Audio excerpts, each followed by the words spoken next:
Each episode, we bring you B2B leaders to learn about their successes, fails, and what's working for them in the market. Before we get into today's episode, we have a quick announcement. We just dropped the first in-depth study into account-based marketing in the region. Together with the independent research company Shift Research Group, we surveyed more than 50 senior APAC marketing practitioners to uncover ABM usage, motivations, benefits, and pain points across the Asia-Pacific region. Along with a panel of ABM experts, we provide actionable insight, optimization techniques, and solutions to key pain points identified in the survey. The State of Account-Based Marketing APAC report is an invaluable guide for B2B marketers seeking to harness the power of ABM. Get your copy today at abm.xgrowth.com.au/report. That's abm.xgrowth.com.au/report. Or you can just hit the link in the podcast description to get your copy. That's enough from me. Let's dive right into today's episode. I'm Shahin with xGrowth, and today I'm talking to Paul Gibson, Vice President of International at Demandbase, about how to recession-proof your marketing strategy with account-based marketing and account-based experience. On that note, let's dive in. Paul, thanks for joining us. Good morning. Yeah, nice to speak to you. I'm looking forward to this session. No, same over here. And good morning to you from UK. We're here down under. And I'm super excited for us to have a chat about this, especially at this time where for people who are kind of listening, this is the end of Q2 and things are a little bit volatile in the market in terms of what is happening. Are we going through a recession or things are going to be okay? It's not very clear. Paul, what are you seeing? How are you seeing this volatility impacting B2B marketers? Yeah, that's a great starter point. And it's a really interesting time right now, I think, with the economy. I don't know what it is like, as you say, down under, but it's certainly seeming fragile here. And the war in Ukraine has created some real uncertainty. I think it's fair to say, though, the B2B space is pretty resilient, and it's become more so than ever over the last couple of years. If we think back to COVID, B2B sales and marketing teams have really had to completely change the way they work. There were trade shows, field events, face-to-face meetings that were traditionally lead generation areas, and they all stopped, right? But prospects were still trying to solve problems, trying to buy products. Now they're all doing it digitally. And so B2B businesses had to find a way to identify those buyers, or they'd risk out missing those opportunities that they could probably win altogether. And intent suddenly became that big buzzword. How do I identify those buying signals? But that was only really the start. If I am able to identify those buyers, how can I ensure they know us? How do I know they know our brand? They know we can help them. So hyper-targeted advertising became really a perfect solution. But let's not throw random adverts out there and hope that some of it hits. Let's focus on those companies that we've now identified are in market and that we know that we can sell to.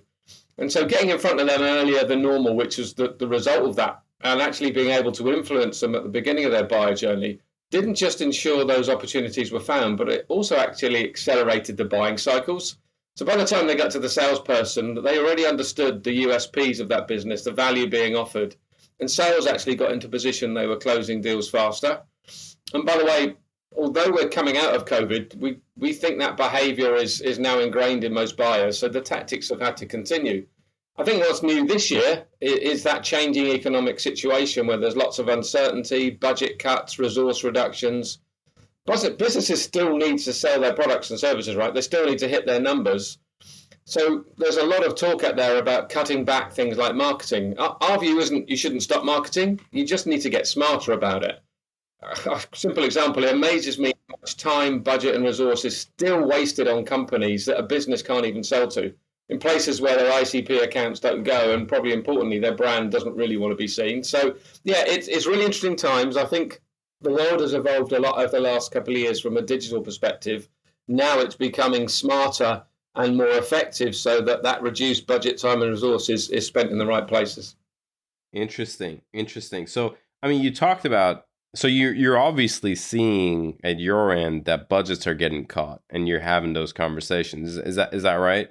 Yeah, it seems to be anywhere in the media you look now. It's I don't know if the media is the same in Australia, but we seem to get more negative by the day. No one talks about good news anymore, and I think it's starting to filter through to people sitting there going, right, if our cost of living has risen quite dramatically. There's you look at petrol prices now; they've doubled over the last couple of months, and everyone and everywhere you look is going, oh, okay, we need to be cutting back on things, and I think that's probably a mistake. It needs to be, as I say, smarter, not less, if that makes sense. Yeah, I mean, positive doesn't sell as well as negative. So I think that's why we're hearing all this negative news. So let's talk about getting smarter about your marketing strategy. I mean, you touched on some of these where you talked about intent, you talked about hyper targeted ads, you talked about targeting the people that are in the market, right? Let's dive a little bit deeper into those. And if I'm a marketer sitting at most likely sitting at home these days, but looking at my budget and things are potentially going to be cut, or there's going to be some downsizing, whatever it is, but now I still have to get results. Where do I start? Where do I, what is your advice for what I as a marketer should do, kind of make sure I hit my end of year targets? Yeah, and I think that's the point we're all at the moment. If I've got less, how do I still hit the same results? And it's obviously a challenge, but I think there's some key things. And by the way, I think everything we're talking about now, and we'll probably touch on it a little bit later on, it's as important for sales as it is marketing, this whole approach now. So we talked about getting smarter. And what do I mean by that? I suppose a really simple example. Pretty much everyone we talk to, and I'm sure it's the same with you, spend money on advertising, right? It's the way you get out in front of those people and ensure that you're not missing those opportunities. But it's amazing how much of it is thrown out there blindly. Advertising to companies that they can't sell to, maybe even competition, the competition in places their brands really don't want to be seen because they're not brand safe places. It's probably a strange thought process, but I don't know why a CFO would ever sign off a budget to target a company that their business couldn't sell to. I mean, but that's what so many companies do, right? It's actually because sometimes they'll get a bite from that company that they can't sell to, and salespeople, being natural human beings, will go after that.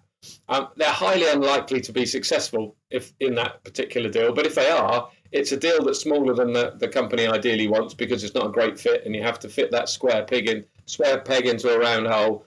The client experience is going to be poor because it's not a great fit. They probably won't renew, which isn't a great thing for the business. So all around, it's a bad idea. I always think of a simple example. If you're in the B2C world and you sell boots, footwear, and I see that you're showing buying signals, I want to get in front of you because I can see that you're in the market for boots. But anyone who has feet will potentially be in the market for boots. So it makes sense for me to advertise here, there, and everywhere, because there may be someone else who's looking for boots that I just haven't identified, but would be a good fit. That's not the same in the B2B world. If I'm in a company that can sell technology to IT companies, but not to retailers, where is the benefit in me spending advertising budget and marketing time and resource advertising to the largest retailers in the country? They may be big, but I can't sell to them. So it doesn't make sense. So our view is very much that every minute, every dollar, and every element of your sales and marketing resource should be focused only on those good fit accounts that you can actually sell to. The result will probably be a smaller pipeline, but a much stronger pipeline of opportunities that will close faster at a higher average order value and deliver improved close rates. And that's what we're all trying to achieve, right? Marketing would be happy because sales love them. The alignment is much better because they know that they're influencing and providing leads from companies that they can sell to. Sales love it because their time spent on good fit companies they know they can close. And the business is happy, of course, because it means more deals are closing faster at a higher rate, and there's much less wasted in the business. Asking a CFO, can I have $100,000 for advertising next year, is what we traditionally hear being done. But the CFO never turns around and say, well, how much of that is being spent on companies we can sell to and how many not? And it amazes me because CFOs can, they're so tight with all other budgets, yet things like that, they seem to go, yeah, you want 100 grand, have it. So I think if we're going to have less resources, budget, etc. this year, we need to make every element count, and avoid the wastage that goes on in the business. So that's sort of where we're coming from there. That's interesting. So, in a lot of the kind of literature of how marketing should market internally, meaning that, hey, I'm a marketer inside of an organization and I have to kind of sell what I'm doing internally as well. A lot of the literature around that is that, hey, don't get technical, speak really high level, don't get into the details. But are you suggesting that, me as a marketer, I should start to go into some of the more granular detail of ABM and showing the CFO or whoever it is that is approving the budget to show how granular one can get with ABM? Is that what you're suggesting? In part, but I think it's a really interesting topic, which again comes up a lot of times. Again, I'm referring a lot of this to the advertising area, but really it comes across the board in terms of marketing. You think about how most marketers prove the success of their campaigns and efforts to a business. They'll sit in a meeting and they say, we had a click-through rate of 0.7% and we delivered 1 million impressions. Yes.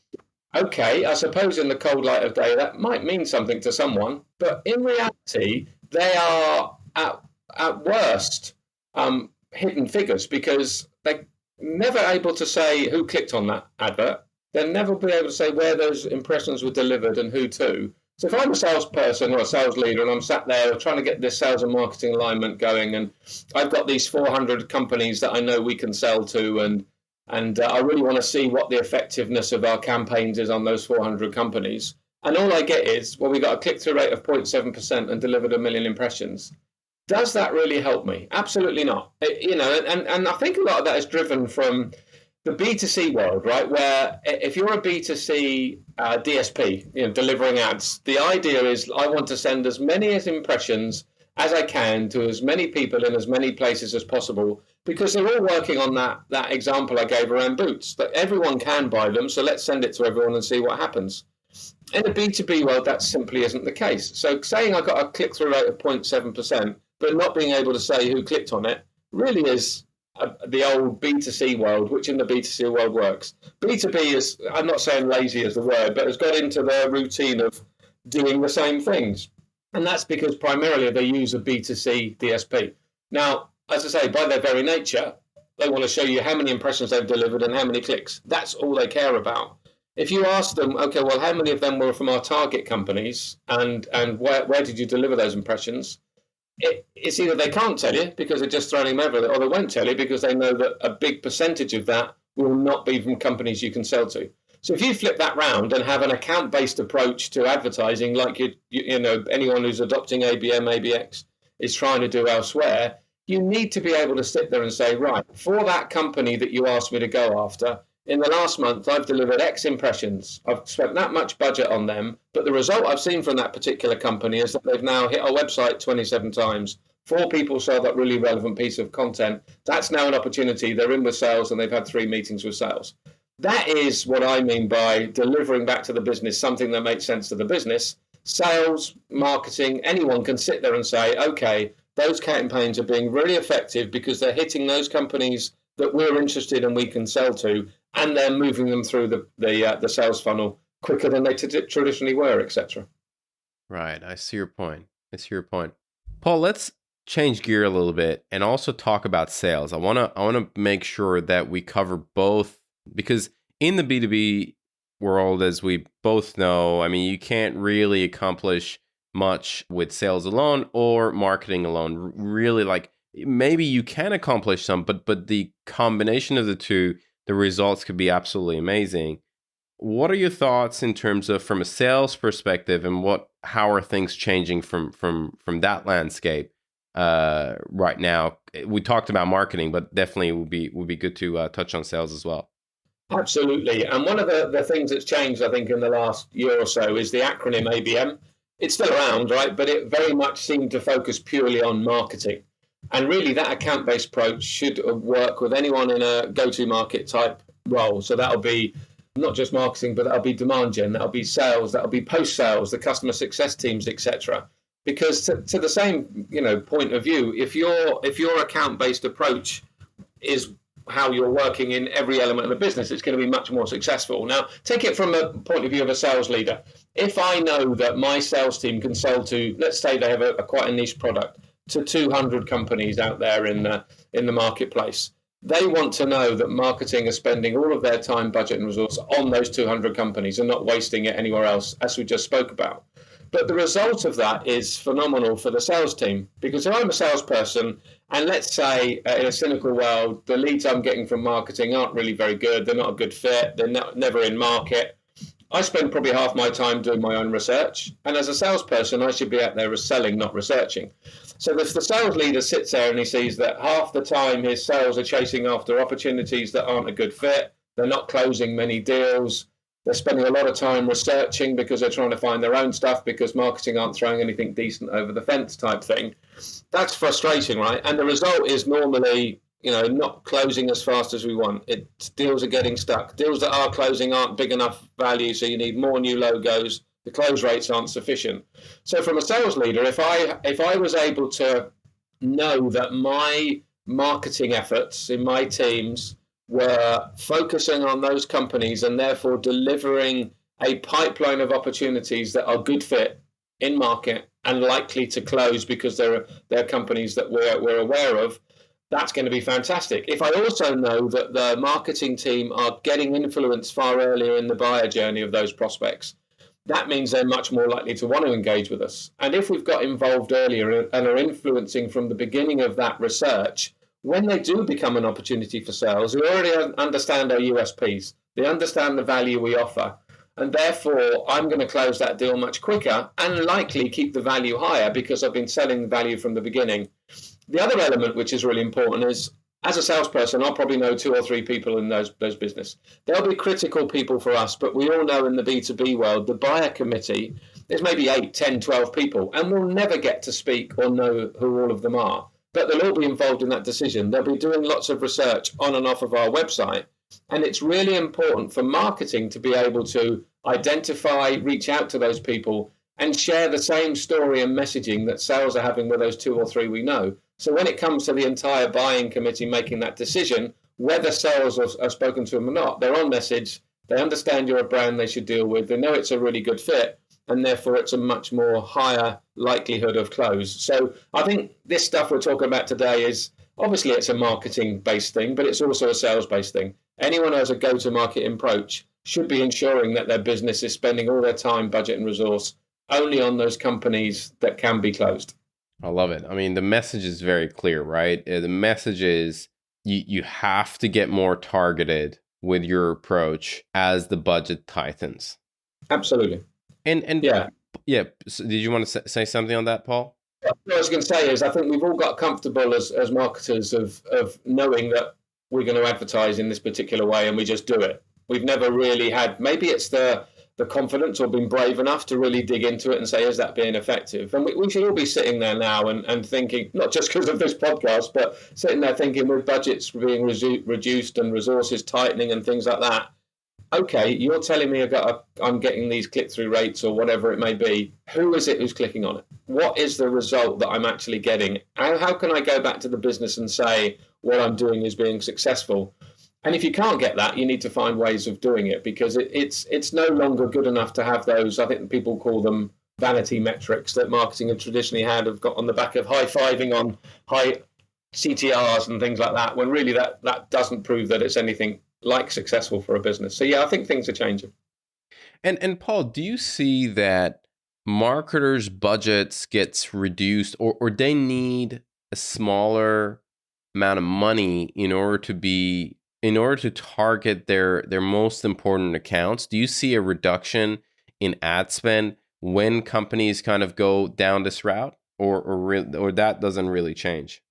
It can, because again, if we go back to the analogy I had before, that you've got $1 million or $100,000 and you just throw it here, there, and everywhere, 50% of that's wasted, right? So if you could concentrate on just going after that 50% that makes sense, there's a reduction. Now, if you do it right, you would probably be in a scenario that, okay, I'm only going to advertise to those 200 companies, no one else. They're the only companies I can sell to as a business. They let me focus just on those.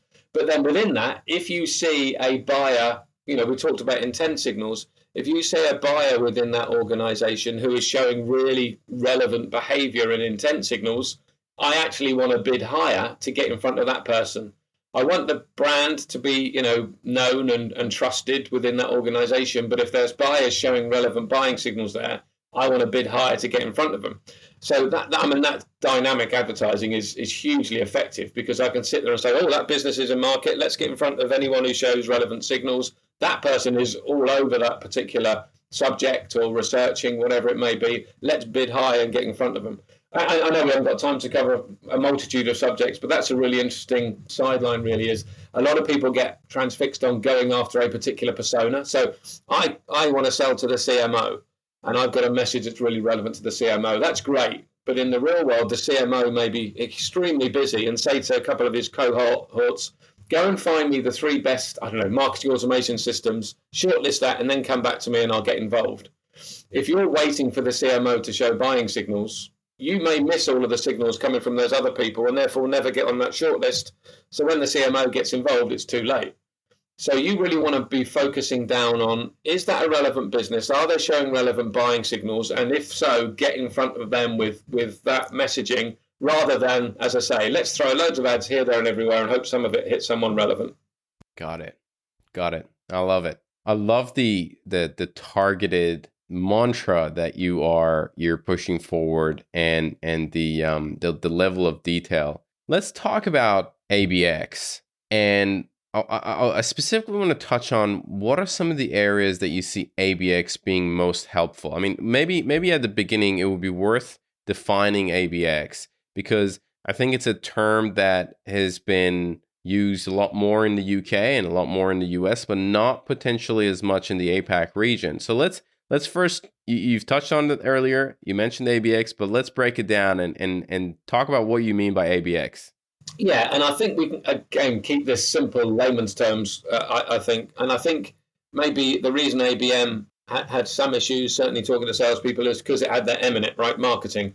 And as we said before, that account-based approach is for anyone go-to-market, sales, marketing, lead gen, demand gen, etc. So I think that's the first big difference between what was ABM and what is ABX. It ensures that alignment between the sales and marketing. Both teams are focused on the same accounts. They're aligned on messaging. And while sales are focused on that known buyer committee, marketing are giving that same message to the wider buying committee. The sales teams just will never get effort or insight on.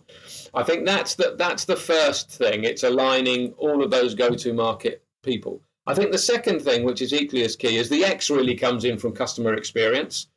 And what we mean by that is, if you're right at the beginning of your buyer journey, you're just starting to research a topic, whatever it may be, probably one of the worst things I could do is give that to my salespeople and say, right, reach out to that person. They started showing an interest. It's far too early in the buyer journey. At that stage, what you need to be doing is giving some brand confidence. Get them trusting your brand that can help you, because you understand the space, you understand those problems. And so the experience, or the X, if you like, in ABX really comes from customer experience and aligning it with a buyer journey. Where someone is on the buyer journey, you give completely different messaging. That's something that marketing know and sales know. But having this ABX approach and identifying those buying signals early, and then being able to have the right message at the right time. And at stage 3 in your process, whatever it may be, you see, okay, they've now come to our website. People have started engaging. They've started reading white papers. Now the time is to involve sales and get them into the process. And then sales come in. It does 2 things. One, from a customer experience perspective, it's great because I'm getting all this brand messaging. I'm getting confidence in that brand, but I'm not being sold to yet because I'm not ready to be sold to. So I'm getting confidence that this is a company I can work with. From a sales perspective, if you can get into the routine of knowing when sales ask you to get involved in an opportunity, they already know your USPs. They understand and trust your brand. They're starting to get the value of it. I'm going to have much more effective conversations. I'm going to be working with companies that know us and trust us. And therefore, my time to close that deal is going to be much quicker. I'm going to be able to hold up those average order values we spoke about earlier. And my close rates are going to go up because I'm not being introduced into an opportunity until it's the right time. So that was a million miles high-level overview of ABX. It's bringing all those account-based approaches across all of the teams and then aligning with that customer experience. That means at the right time will engage the right message with the right people in that business to be much more effective. Paul, on this journey to kind of get to this level, because this is quite a sophisticated level to get. I mean, the tech is one thing, but also just the coordination internally within the company. There is a lot of work to get there. What are some of the mistakes that you've seen people make on their journey to get to, this nirvana of sales and marketing alignment and basically revenue strategy? Yeah, and that's a huge point, right? And I think one of the biggest evolutions, I've been in this space for 7 years. I'm a 20-year martech veteran, senior, old person, whatever you like to say. But in the last 7 years, I think ABM has changed dramatically. And I think one of the biggest things is ABM was always seen, or ABX as we're going to call it now, it was always seen as this strategy consulting, resource-heavy based thing that took forever to build out a profile on a business and then build out microsites and then build out a strategy and then build some creative and do it on a one-to-one basis. It was slow. It was very effective, but very slow and seen as something that just worked for the very few companies that had the time, budget and resource to do that sort of thing. It's evolved over the last few years to be something that with the advancements of technologies, I'm going to say like Demandbase, it's given that ability to actually do these things a lot quicker and scale them. And so to your point, I think where organizations often make a mistake is they go, right, I'm going to do account-based experiences now. That's it. ABX is my thing. And they go and find a piece of tech and think that's it, done. Technology is a key part of it, but strategy is equally as important. And I think there's often discussions around what is it? Is it strategy? Is it technology? It is an important combination of both. And I think what's really interesting is where you start. And if you start building out your plans and your strategies without having any insight on the data, without understanding what your ICP is, if they're in market, what buying signals they're showing, where they're showing those signals, etc., your strategy is based on guesswork. So our view is that you always do need to start with a certain amount of technology. And that technology really should be whatever the building blocks you need to then build an effective strategy and then go and build the technology you need around it. So that sounded a bit mumbly, but what I mean is there are some really powerful ways of identifying that strategy. So let's have a look at what our ICP looks like. What's an ideal company for us, the size of the business, the industry, the region, where we as a business can sell. That's step one. Then are those companies in market? And if they are, what buying signals are they showing that are relevant to us right now? Okay, we've got that. So we can see what companies that are a good fit are in market right now. How and if they're engaging with us is the next thing we really need to do to start building our strategy. So let's see if they're anonymously coming to our website. Have we got any insight on them within our CRM marketing automation system? So we've got some knowledge of the known audience in there.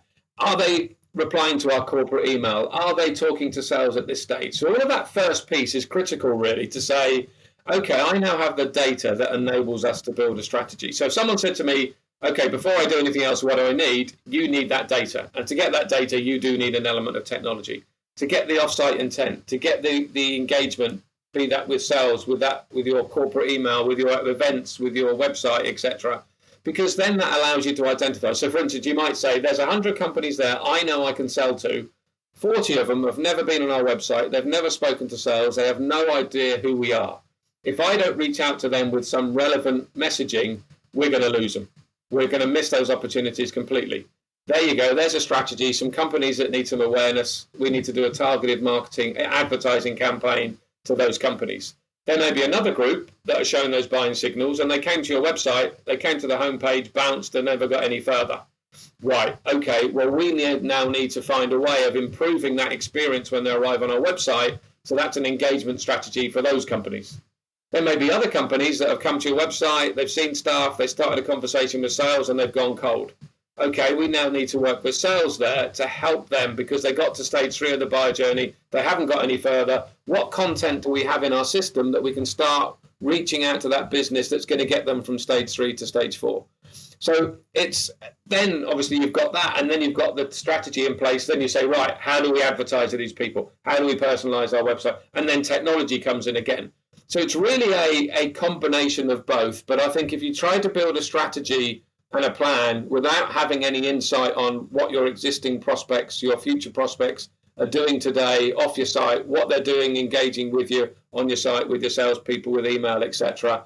It really is, let's cross our fingers and hope and throw a load of money at it, and it may not be effective. So I think it's really, step one needs to be having the data to make the correct plans and strategies. Otherwise, you might just throw good money after bad. Got it. Interesting.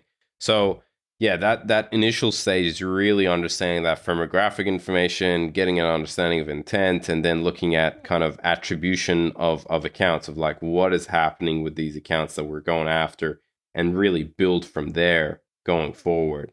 Got it. Now, Paul, this has been a great conversation, and I have a few rapid fire questions that I want to take you through. But before I go there, is there anything else on ABM, ABX, and also, some of your advice for marketers, what to do in these times? Anything that maybe I didn't ask or we didn't cover that you want to bring up? I don't think so. I think we had a good conversation, and hopefully this will be the first of many. I'm more than happy to come back and do further ones and go into specific areas in more detail if you want. I think my message would be, as I started, we're in a time where potentially budget, resource, time is being reduced. We haven't got so much of it. We need to be more effective with it. So just let's change those old methodologies of throwing just money here and hoping something sticks. The whole view of B2B should be, don't think about it as account-based marketing or account-based experience. Think of it as, well, that's what B2B should do, because we can only sell to a finite number of companies. So let's just spend our time, effort, and resource there and not waste our time anywhere else. And let's not blindly go into, I think that's probably what we should do, because that's what we did last year.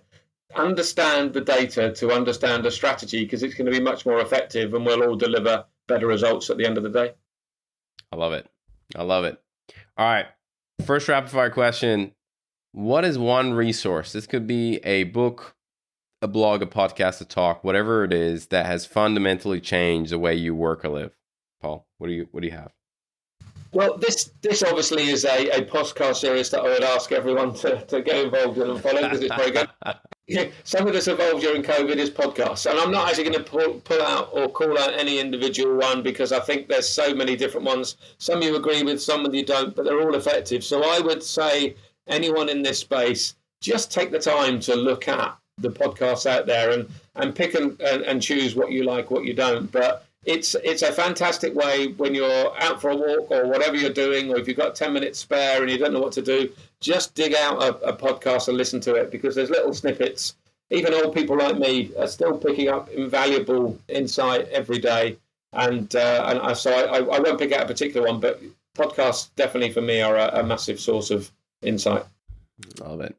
Question number 2, if you could give only one advice to B2B marketers, what would it be? I'm going to sound like a broken record now. If you're using B2C tactics, and that example I used about the spray and pray advertising and blindly accepting an anonymous CTR as a sign of success, stop now. You're wasting money, you're fooling yourself, and you're not doing the best thing you could do for the company. Question 3, Paul. Who are some of the influencers in this space that you follow closely? I know you didn't want to mention any names when it came to podcasts, but you have any influencers that you follow? Well, I'm not going to be biased on this. I am completely, actually. It's our own CMO, John Miller. He was founder of Marketo and Engagio, and what he doesn't know about ABX really isn't worth knowing. So I think he is one of those people that from afar I've always admired, and now I'm working with him on a day-to-day basis. That, you just have a conversation with him and you learn something new. So he's definitely one that I would put down as an influencer, and someone not necessarily in the space, but it's just something about his voice and his calm nature. It's Simon Sinek. I don't know if that's one that you've ever come across, but he just seems to. The first time I heard him, he had a thing around the why. And I know the why is something that lots of people talk about, but he just has a really amazing way of putting across his points in a calm but amazingly effective way. So that's a couple for you there. I love it. Last one, Paul. What's something that excites you about B2B today? I suppose ABM's been around forever, and ABX is, ABM it was on steroids, if you like. And I suppose it's only really in the last couple of years that certainly here the B2B businesses have realized it's not just that strategy play, it's just not that technology, it's that combination of both that deliver success. So we're seeing so many people who have almost been hamstrung they don't want to get involved in ABM because they haven't got the time, budget, resource, realizing that actually if you start with a really simple piece of technology, you can get all the insight to build a much more effective strategy for your business. So I think it's the way that this space has evolved, and B2B realizing that actually B2C tactics don't work, and the way that that's changing, and it's accelerating quickly. So it's a very exciting time to be in this space. Paul, this has been a pretty awesome conversation, and you've shared some awesome insights, and I think some great points for anyone who is facing budget cuts and changes in the environment. So I really appreciate you coming on the podcast, and thank you so much for your time. No, I've loved it. It's really enjoyable. Thanks everyone who's listening, and good luck with your ABX as we go forward. Yeah, we really enjoyed the time, so thanks very much. Thanks a lot, Paul. Yes, bye-bye. This episode of Growth Colony was produced by Alexander Hipwell. It was edited by Dave Samito, with additional editing and music arrangement also by Alexander Hipwell. Special thanks to Tina Wabe, Liza Maywald, and Rod Hoda. We couldn't make this show without you. The show is hosted by Shahin Hoda.